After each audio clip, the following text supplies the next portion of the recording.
Hello, everyone, and welcome to a new episode of Meta Talks, the ultimate platform for everything metaverse. I'm Petra Bassem, and I'm gonna be your moderator for today's episode.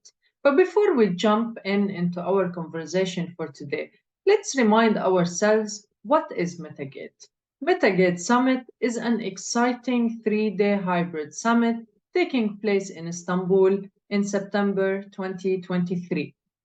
And also, you can attend it virtually through our amazing metaverse platform.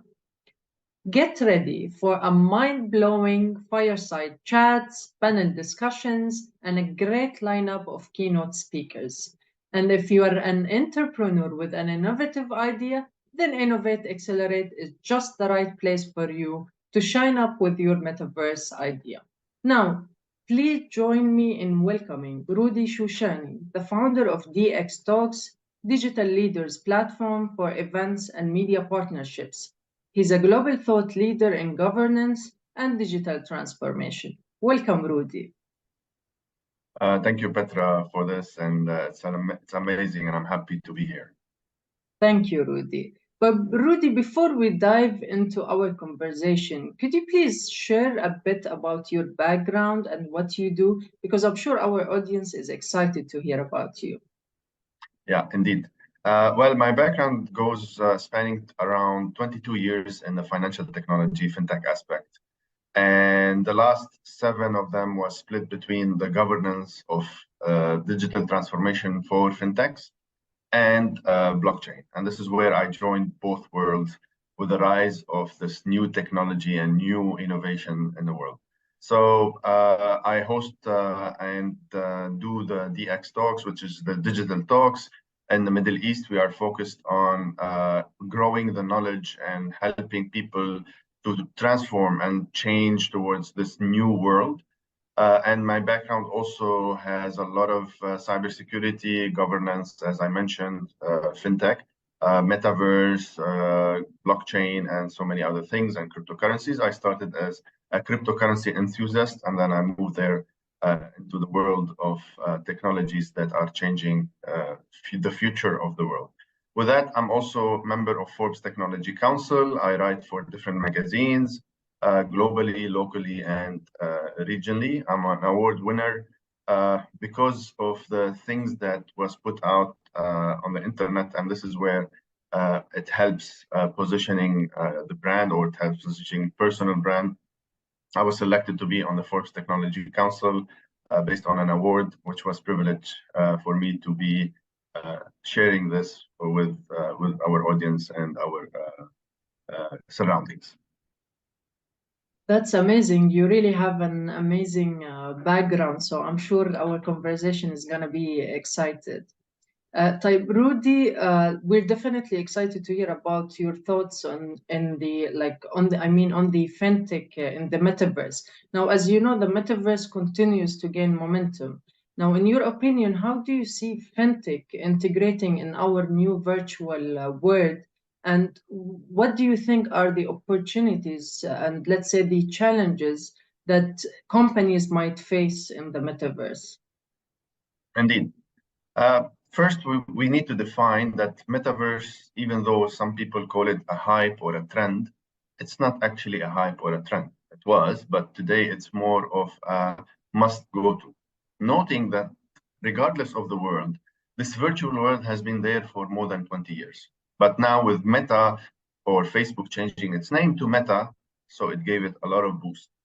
Now integrating fintech into the metaverse and what are the opportunities, it's really amazing. In general, in the last 10 years or 12 years, we've seen a lot of innovation happening in the financial sector, in the banking and finance and all of this.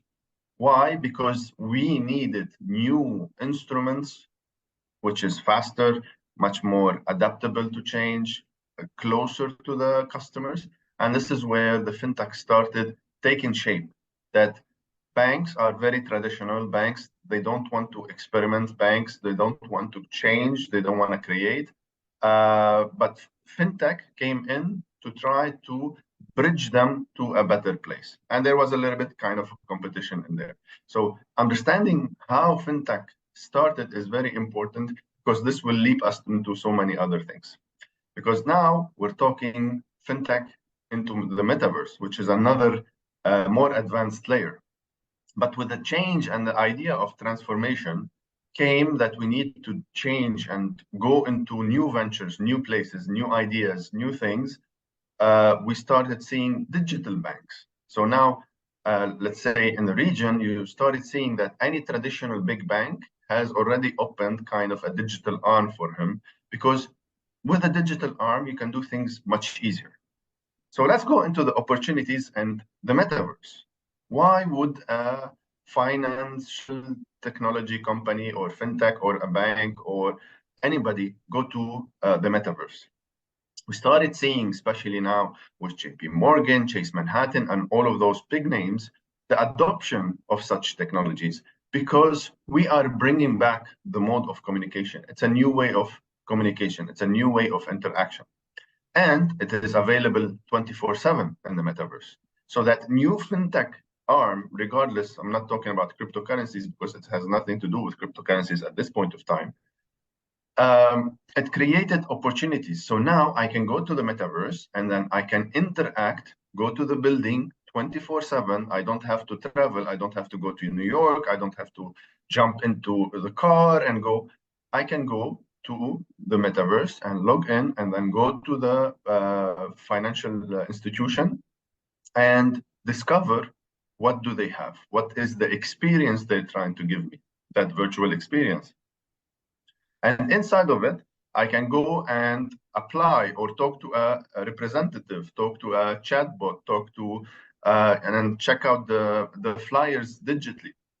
And if I want to apply for, let's say, a loan, car loan, whatever is the loan for a new product, credit card, now I have a new way and a new interface that's working 24/7 again. So it is non-stop.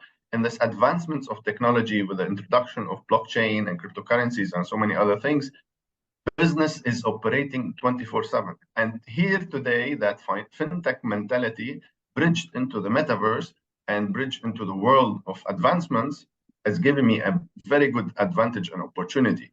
Nothing comes in without challenges, right? So the challenges are the complications. How are we going to start? Who has the knowledge? What are the new ideas? Because we don't want to go and give a copy-paste idea of another bank or another financial institutions. So it's more on the innovation side. How can we give them something that they can attract to, products, incentives, and so many other things. So it's really interesting times we are living in. That's true, actually. That's true. Now, from your answers, you've mentioned that banking are like the banking systems are becoming traditional, which brought up to my mind a new question.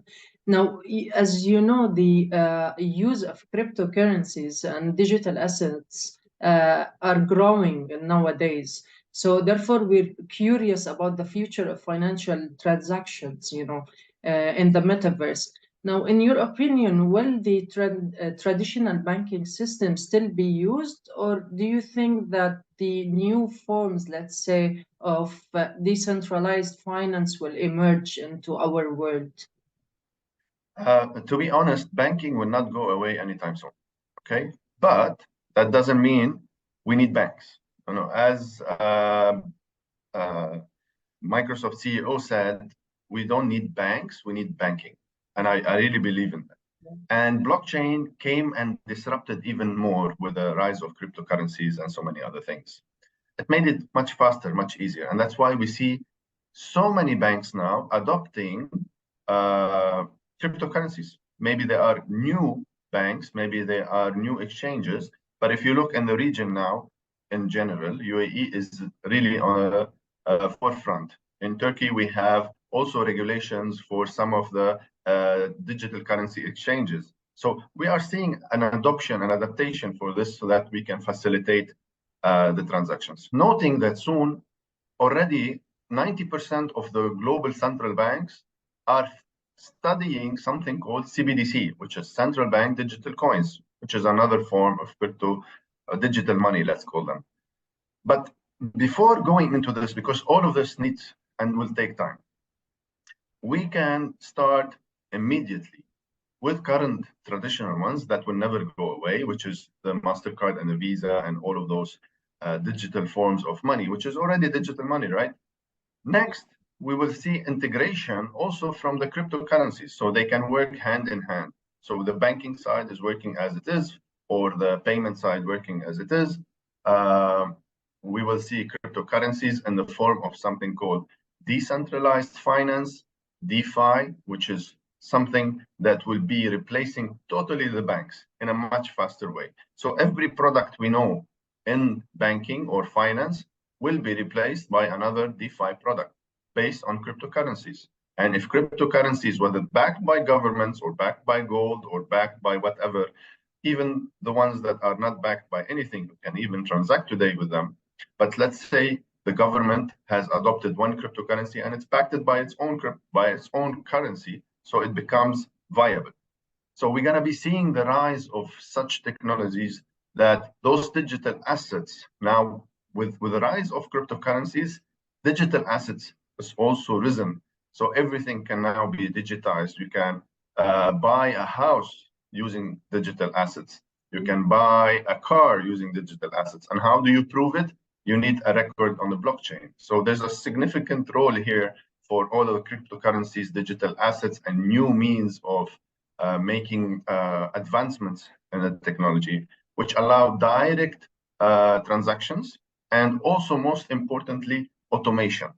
We've been dying for automation, and now we can have automation on smart contracts. Imagine this with me. Let's say in the metaverse, you can have a house, all right, an office, a place to do events, and then you want to rent this for certain people so that they can do events. All of this could be automated totally from A to Z without anything, using a smart contract. The payments, when it is opened, when it is closed. So this is a new way.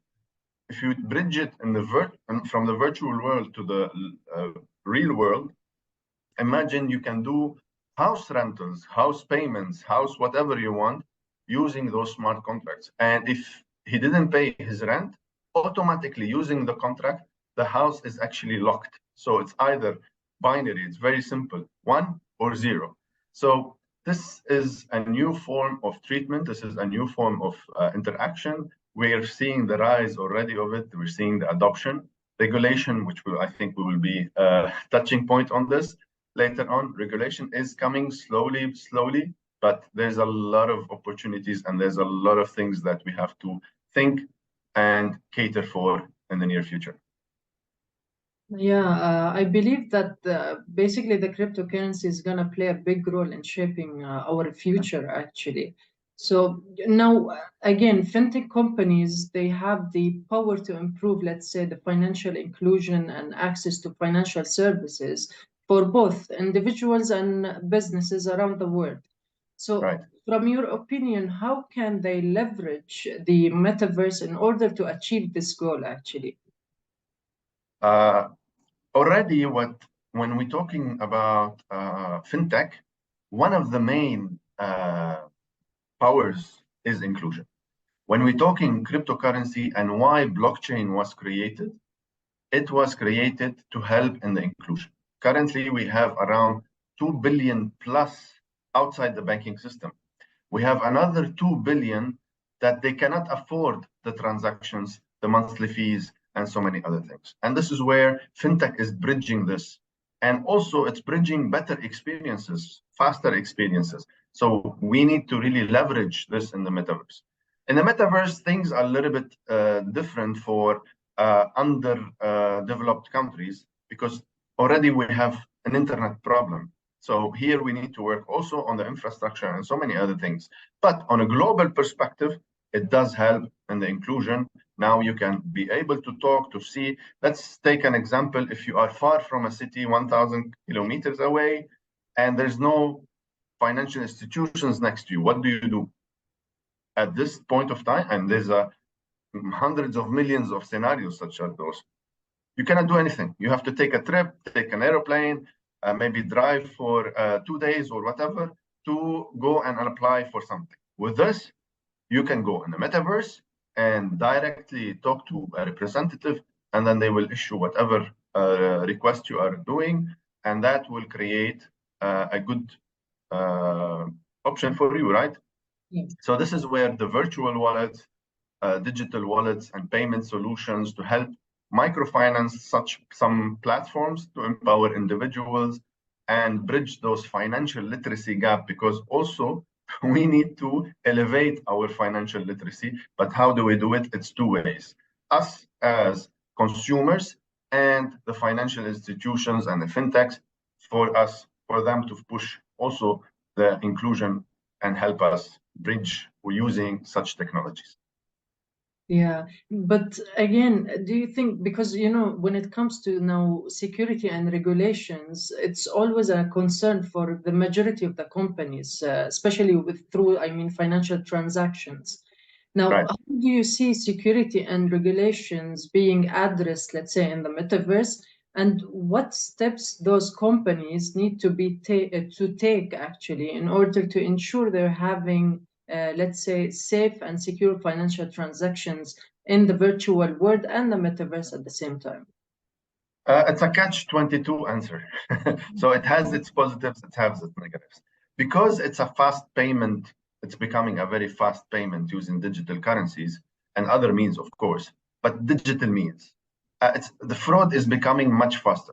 Okay, and people, this is when we spoke about literacy, people even sometimes, with all of my knowledge, with all of my carefulness and cybersecurity background and so many other things, I did fall victim of a fraud. It was very catered campaign to hit me myself, and then I face a lot of false identities on the internet. So it's a really fast work, but still, if we are interacting with financial institutions, this can help us because we know where they are, we know how they are. So it is on their website. You can jump from their website into the metaverse or whatever other virtual means. But we do need this. The blockchain, the essence of the blockchain is to protect this.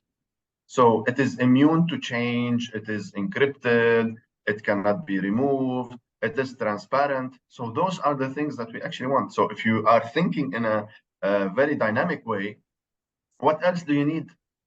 If I tell you it is secure, it is transparent, it cannot be removed, it is such a decentralized system where it is empowered by algorithm and code, and that code you can see it and know exactly how it transacts, and it's not hidden. So sometimes between human and human, we change things. This is very normal. With a code, you cannot change it. Once it is executed, it is executed. So it does provide a lot of security, but we need those robust measures to help elevate all of this. And this is where the regulations come from. I'm kind of a regulatory person where I want to see regulations, because if we leave it like this, as sometimes it's a mess, sometimes it is such a beautiful thing where it is being abused. We need frameworks, we need to adopt and address, for example, identity access or identity verification. We cannot accept everyone, because how do we know that this person now is that virtual person? So we need to link them all together. Anti-money laundering, and then we're seeing today the transfer of money all over in a traditional system. So what happens in a digital or distributed and decentralized world? It's even much more, but we have the technology to monitor them. With traditional banking or traditional finance, it is related to that organization. If it didn't do the job, nobody knows.